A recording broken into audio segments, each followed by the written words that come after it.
প্রিয় ভাইরা, আসসালামু আলাইকুম রহমতুল্লাহ বারাকাত। তো আমার বউ আমারে কয়, রাতের 12টা বাজে, 1টা বাজে, 2টা বাজে, এখনো তুমি সজাগ, ঘুমাও না কে? কখন ঘুমাইবা? আমি কই, যাই হোক, আমার বউ একটু দেখভাল করে, আমার টেক কেয়ার করতেছে মনে হয়, আমি ঘুমাই না কে লাগিয়া এই জিনিসটা শাসন করতেছে। তো একদিন, 2 দিন, 3 দিন, 5 দিন এভাবে পার হয়ে গেল। তো আরও একদিন কইতেছে ঘুমাও না কে লাগিয়া। আমি কই, বউ আমারে খালি কয় ঘুমাই না কে। বউ তো তেমন আমার যত্ন করতেও দেখি না, কিন্তু কয় ঘুমাই না গেলে গিয়া, আসলে রহস্যটা কি?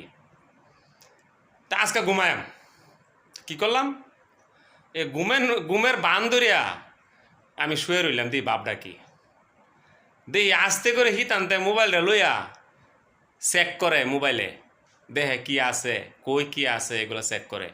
আসলে বউ যে ঘুমাও না কে, ঘুমাও না কে, মানে আমি ঘুমাইলেই মোবাইলটা চেক করতে পারবো।